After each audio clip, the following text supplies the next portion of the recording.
Hi guys, welcome to our YouTube channel RKP classes. दोस्तों, अगर आपने शेयर मार्केट के बारे में नाम सुने होंगे तो अच्छा बात है। क्या होता है शेयर मार्केट? चलिए हम लोग आज देखते हैं दोस्तों कि शेयर मार्केट क्या होता है। अगर आपको भी पैसा कमाने का इच्छुक हो तो आप दोस्तों शेयर मार्केट में पैसा इन्वेस्ट कर सकते हैं। क्या होता है शेयर मार्केट, इसके बारे में हम लोग जानते हैं। और दोस्तों, अगर आप और भी शेयर मार्केट के बारे में कुछ वीडियो नहीं जानते हैं तो आप आरकेपी क्लासेस के प्लेलिस्ट में जा कर के आप वहां से शेयर मार्केट के प्लेलिस्ट में आप देख सकते हैं। दोस्तों चलिए, शेयर मार्केट होता क्या है देखते हैं। क्या होता है शेयर मार्केट? आप देख रहे होंगे शेयर का मतलब क्या होता है? हिस्सेदारी। शेयर का मतलब क्या होता है? हिस्सेदारी। यानी बहुत सारे कंपनी होते हैं और उस कंपनी का आप क्या होते हैं, जितना आप अमाउंट उसमें आप शेयर खरीदेंगे। कहने का मतलब, अगर कोई कंपनी मान लीजिए कोई कंपनी अगर 100 करोड़ का है, कोई कंपनी, कोई भी कंपनी आप मान सकते हैं, टाटा स्टील हो या फिर आप एशियन पेंट हो, 100 करोड़ का है। अगर आप उसमें अगर आप 1 लाख, अगर उसमें आप 1 लाख भी आप पैसा अगर इन्वेस्ट करते हैं किसमें? टाटा स्टील में, तो आप उस टाटा स्टील का 1 लाख का मालिक कहलाएंगे। ये चीज़ आपको जानना है। तो शेयर मार्केट क्या होता है देखिए। शेयर मार्केट क्या होता है दोस्तों? शेयर या स्टॉक मार्केट एक जगह, ये क्या है आपका, एक प्लेस है जहाँ पर आप अपने पैसे को निवेश करके अच्छी खासी रकम कमा सकते हैं। यह मार्केट पूरी तरह से देश की अर्थव्यवस्था, जो देश की जो इकोनॉमी है, देश की अर्थव्यवस्था, वैश्विक संकेत, जो आपका वर्ल्ड में जो क्या इंडिकेशन आता है, मुद्रा और आरबीआई की नीतियों, यानी जो आरबीआई का जो नीति चलती है, जो पॉलिसी चलती है, ये सभी पे निर्भर करता है।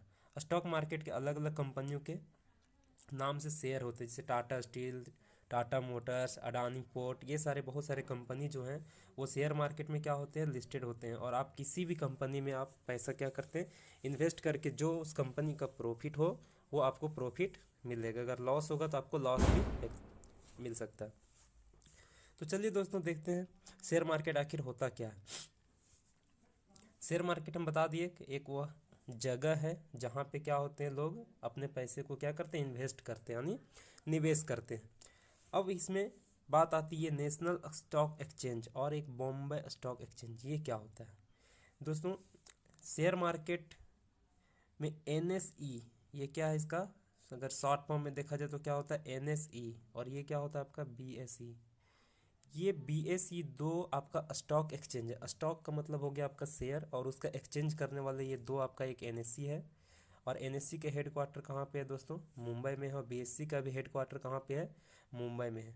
अब इसके बारे में और भी आगे जानने के लिए देखिए, एनएससी क्या होता है, नेशनल स्टॉक एक्सचेंज। वो सारे स्टॉक को क्या होते हैं, एक्सचेंज होते हैं, वहीं से आप एक्सचेंज कर सकते हैं। बीएससी में भी कर सकते हैं, दोनों में सेम प्रोसेस है। अब देखते हैं कि एनएससी क्या होता है, यानी नेशनल स्टॉक एक्सचेंज क्या होता है। तो देखिए आगे, देखिए एनएससी का फुल फॉर्म क्या होता है, नेशनल स्टॉक एक्सचेंज। एनएससी का फुल फॉर्म क्या होता है, नेशनल स्टॉक एक्सचेंज। और ये क्या है दोस्तों? नेशनल स्टॉक एक्सचेंज भारत का सबसे बड़ा, भारत का सबसे बड़ा तकनीकी रूप से अग्रणी स्टॉक एक्सचेंज है। भारत का सबसे बड़ा अगर स्टॉक अभी पूछा जाए तो कौन है? National stock exchange. और अगर सबसे पुराना स्टॉक एक्सचेंज पूछा जाए तो वो कौन सा है आपका? Bombay stock exchange. अगर इसके स्थापना की बात किया जाए तो एनएससी का स्थापना कब हुआ था? 1992 में हुई थी। एनएससी का इंडेक्स निफ्टी, ये निफ्टी इंडेक्स क्या होता है दोस्तों? नेशनल स्टॉक एक्सचेंज में टॉप मोस्ट 50 कंपनी, यानी जो टॉप पे चल रहे होते हैं, जो राइजिंग शेयर होते हैं, राइजिंग कंपनीज होते हैं, उनके 50 शेयर, यानी 50 कंपनी का जो प्राइस होता है, उस 50 कंपनी का एवरेज प्राइस होता है। एनएससी में कितने कंपनी लिस्टेड होते हैं? तो आपका 50 कंपनी। और ये 50 कंपनी का जो प्राइस होता है, कौन सा प्राइस? वो भी आपका एवरेज प्राइस। कौन सा प्राइस होता है? वो आपका एवरेज प्राइस होता है। कितने का? 50 कंपनी का। एनएससी में याद रखिएगा 50 लिस्टेड कंपनी होते हैं, इसीलिए इसको बोला जाता है निफ्टी 50। निफ्टी 50 कहाँ से लिया गया है? वो नेशनल स्टॉक एक्सचेंज के, और लास्ट वाले 50 का टीवाई, यानी आप बोल सकते हैं कि निफ्टी में क्या होते हैं, एनएससी के 50 कंपनीज का इंडेक्स को व्यक्त करता है निफ्टी। तो एनएससी के हेडक्वार्टर कहाँ पे है? मुंबई आपका हो गया। इसकी स्थापना कब हुआ था? 1992 में। अब आगे देख लेते हैं बीएससी क्या होता है, क्योंकि आप देख रहे होंगे कि शेयर मार्केट में दो ही कंपनी का शेयर भारत में मिल रहे होंगे, एक एनएससी और एक आपका बीएसई। तो बीएसई क्या होता है दोस्तों? Bombay stock exchange. ये क्या होता है आपका? Bombay stock exchange. ये भी उसी प्रकार काम करता है जिस तरह से एनएससी काम करता है। और मुंबई स्टॉक एक्सचेंज ये भारत और एशिया का सबसे पुराना स्टॉक एक्सचेंज है। इसकी स्थापना कब हुआ था? ये 1875 में। इसकी स्थापना कब हुआ था? 1875 में। और ये 417 शहरों तक ये सब फैले हैं। मतलब आप बोल सकते हैं कि इसका जो इस एक्सचेंज बीएससी का है, 417 ने हर एक शहर का कंपनी इसमें क्या लिस्टेड है। तो इसमें भी क्या होता है, बहुत सारे कंपनी जिसमें भी लिस्ट होते हैं बीएससी में और एनएससी में। अब दोस्तों बात आता है कि अगर आप इन्वेस्ट करना चाहते हैं तो क्या आप डायरेक्ट इन्वेस्ट कर सकते हैं? नहीं। किसी भी कंपनी में आपको इन्वेस्ट करने के लिए कुछ टर्म्स एंड कंडीशंस होते हैं। उस टर्म्स एंड कंडीशंस को फॉलो कीजिएगा तभी आप उसमें इन्वेस्ट कर सकते हैं। तो देखते हैं कि आगे क्या करते हैं। हमने देख लिया कि शेयर मार्केट क्या होता है। एक प्लेस होता है जहाँ पे क्या होते हैं, बहुत सारे कंपनी के शेयर्स लिस्टेड होते हैं। वहाँ पे शेयर्स का शेयर्स मतलब कंपनी का शेयर्स का खरीद और बिक्री होता है। अब हम लोग देखें शेयर मार्केट में दो, एक एनएससी और बीएससी है। एक नेशनल स्टॉक एक्सचेंज और एक बॉम्बे स्टॉक एक्सचेंज।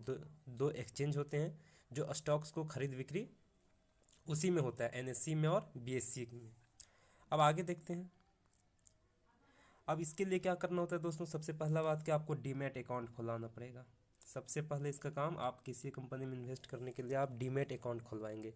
और डीमैट अकाउंट बहुत सारे डीमैट ब्रोकर के थ्रू खुलेगा। आप अपने से डीमैट अकाउंट नहीं खोल सकते हैं। आपको उसमें पैन कार्ड या फिर पासबुक, जो बैंक पासबुक होता है उसका फ़ोटोकॉपी और बहुत सारे टर्म्स हैं, उसे आप फुलफ़िल करके आप डीमैट अकाउंट खुलवा सकते हैं।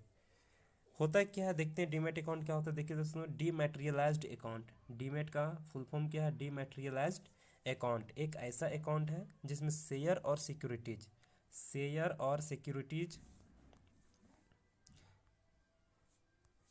सिक्योरिटीज रखने के लिए इलेक्ट्रॉनिक सुविधा देती है। डीमैट का मतलब क्या होता है? डीमैटेरियलाइज्ड अकाउंट, जिसमें क्या होता है दोस्तों, जो आपका शेयर या सिक्योरिटी को रखा जाता है इन इलेक्ट्रॉनिक फॉर्म, यानी डिजिटली रूप से रखा जाता है।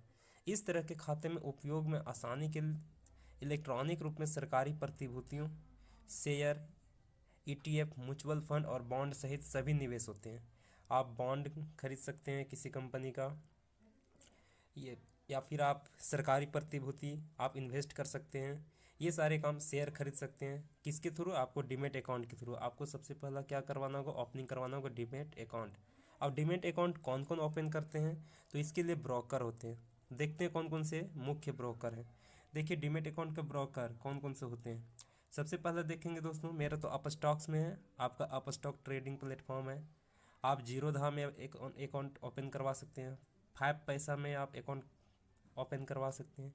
एंजल ब्रोकिंग है, शेयर खान कॉम ट्रेडर है, और भी बहुत सारे कंपनी हैं। तो दोस्तों आपको जिसमें इच्छुक हो आप डीमैट अकाउंट ओपन करवा सकते हैं। अच्छा, बात आता है कि अगर डीमैट अकाउंट ओपन करवाए, हो सकता है कि आप स्टॉक भाग जाए, तो क्या करेंगे? आपका जो पैसा इन्वेस्ट किया वो तो ख़त्म हो जाएगा। नहीं दोस्तों, ऐसा नहीं होगा।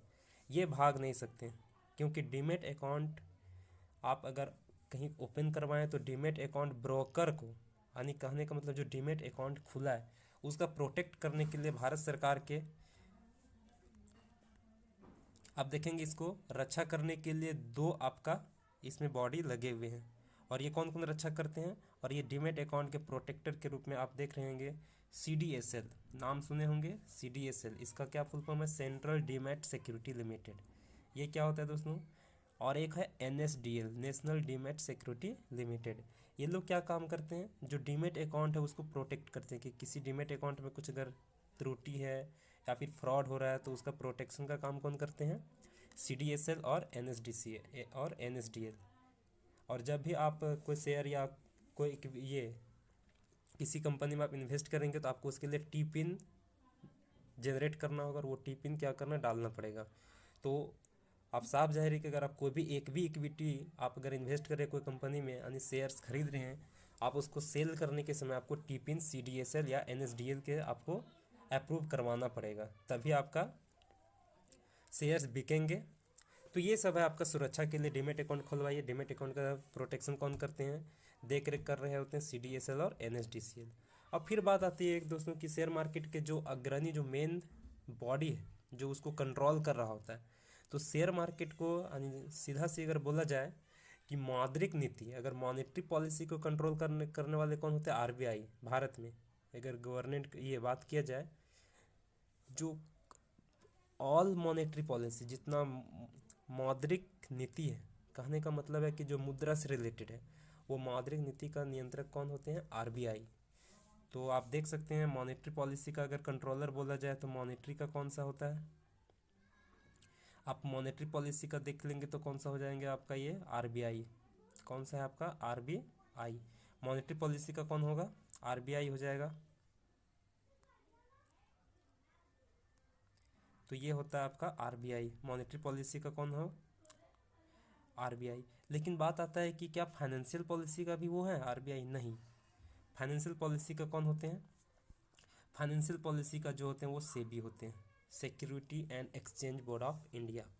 हिंदी में कहा जाए भारतीय प्रतिभूति और विनियमन बोर्ड। ये होते हैं जितना भी शेयर मार्केट के कंट्रोल करने वाले जो मेन है, ये होते हैं सेबी। यानी सेबी से सब रजिस्टर्ड होते हैं, NSE हो या BSE हो, वो सबको देख रेख कौन कर रहे होते हैं, सेबी कर रहा होता है। तो देखते हैं सेबी क्या है। भारतीय प्रतिभूति और विनियमन बोर्ड भारत में वित्त का नियामक बोर्ड है। ये क्या है दोस्तों, वित्त का नियामक, मतलब जो फाइनेंस का जो मेन कंट्रोलर होता है वो कौन होता है, सेबी। इसका स्थापना कब देखा जाए तो इसकी स्थापना कब हुआ है आपका 12 अप्रैल 1988 को। कब हुआ है, 12 अप्रैल 1988 को स्थापना हुआ है किसका, सेबी का। अगर 1988, लेकिन देखा जाए कि यह अधिनियम कितना 1992 अधिनियम के तहत यह वैधानिक मान्यता प्राप्त कब किया, 30 जनवरी 1992 को। अगर थोड़ा सा इसमें देखा जाए कि इसके अध्यक्ष अभी कौन है फिलहाल, तो अजय त्यागी इनके अध्यक्ष है। मुख्यालय कहाँ पे दोस्तों, तो मुंबई आपका महाराष्ट्र। संस्थापक कौन है सेबी का, तो भारत सरकार है। ये हाँ तो हो गया आपका सेबी का। शेयर मार्केट में आप क्या देखें, शेयर मार्केट क्या है, इसमें कौन से कंपनी, NSE BSE, दो कंपनी जिसमें आपको बहुत सारे शेयर यानी कंपनी लिस्टेड होते हैं। अब हम लोग देखते हैं कि आपने देख लिया कि सेबी इसको शेयर मार्केट को कंट्रोल कर रहा होता है। अब इसमें देखते हैं कि शेयर मार्केट में और क्या क्या बात है। सबसे पहले आपको मार्केट का एनालिसिस करना होगा। मार्केट एनालिसिस दो टाइप से होते हैं। मार्केट कैसा है, आपको मार्केट के बारे में देखना है। सबसे पहला नंबर की जो कंपनीज हैं मार्केट के, उसका फंडामेंटल एनालिसिस करें। उस कंपनी के इंटरनल रिसोर्स से इंटरनल एक्टिविटी को आप जानें। उसके बाद आता है दूसरा टेक्निकल एनालिसिस। आप चार्ट के थ्रू, जो आपका कैंडल स्टिक चार्ट हो या कोई भी चार्ट लगा करके आप देख सकते हैं कि आप ये मार्केट का पोजीशन अभी क्या है। ये हुआ आपका चार्ट एनालिसिस। अब बात आती है निफ्टी क्या होता है। देखते हैं निफ्टी क्या है। निफ्टी क्या होता है दोस्तों, निफ्टी का अगर फुल फॉर्म की बात किया जाए तो नेशनल स्टॉक एक्सचेंज 50। कहने का मतलब है कि जो NSE में, किसमें, NSE में कितना कंपनी लिस्टेड होते हैं, 50। और ये 50 कंपनीज के जो एवरेज प्राइस होगा, 50 कंपनी का जो एवरेज प्राइस होता है, एवरेज प्राइस की क्या बताता है, ये आपका बता रहा होता है निफ्टी इंडेक्स। तो निफ्टी इंडेक्स क्या है, देख रहे हैं, नेशनल और 50 दो शब्दों से मिलकर बना है, एक नेशनल और एक 50। इसी का नाम पड़ा है क्या, NI से नेशनल और ये FTY से 50। यानी 50 प्रमुख शेयर का जो सूचकांक होता है, जो एवरेज प्राइस होता है, वो किस में बता रहा होता है, आपका निफ्टी में बता रहा होता है। और सेंसेक्स में क्या होता है दोस्तों, सेंसेक्स की अगर बात किया जाए तो उसमें क्या होता है, आपका BSE होता है। और BSE में कितना होते हैं, 30 कंपनी का लिस्टेड होते हैं। और उनका 30 कंपनी का जो एवरेज प्राइस होगा, वो प्राइस BSE सेंसेक्स बताता है। तो मैं उम्मीद करता हूँ दोस्तों कि आपको काफ़ी अच्छे से समझ में आया हो, और नहीं समझ में आया तो वीडियो को पॉज करके आप ये नोट पे देख सकते हैं। और दोस्तों अगर आपको चैनल अच्छा लगे तो शेयर एंड सब्सक्राइब जरूर करें। धन्यवाद।